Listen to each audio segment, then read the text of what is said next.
nanasay tsy zay rehetra metiko ampiasay devolina itrao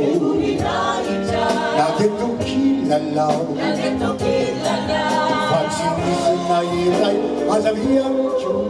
fa anao ireny nolikaniko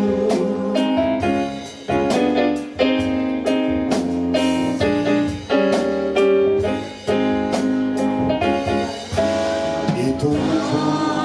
amantanako ny feo ny masoko zay lazaiko hoe fananako hiavy aminao avoko ka ninoni no nalazaiko ninoni no naatao de tsy vo nakilisaiko afanomezana avy aminao anatalelana fahaizana masay tsy zay rehetra netiko ampiasay devolina itrao na de toky lalao fa tsy misy na iray azavia mitro fa anao ireny nolikaniko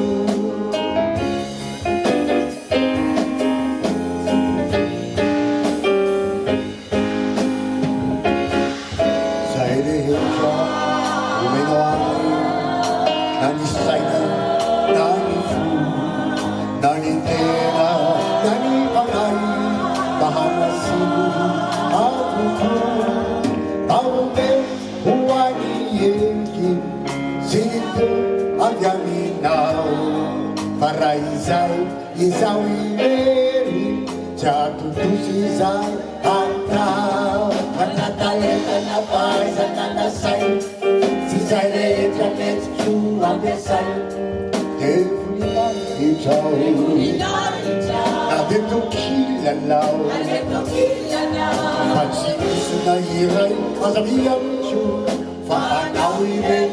nolikaniko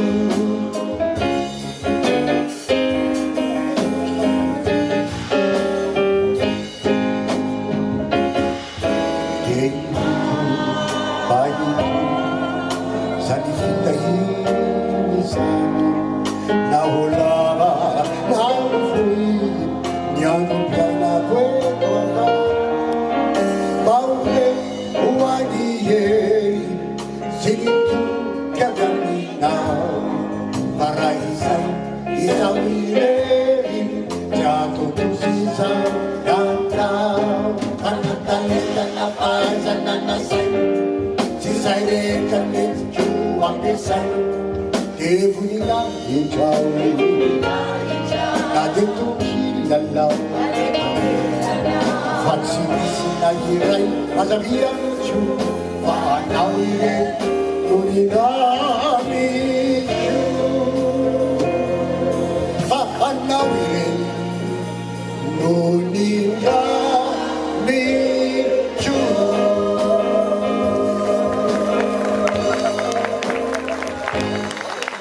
sakatoko misoka ndeto tovolahy sy tovovavy araka tafata misy nety gn'amin'igny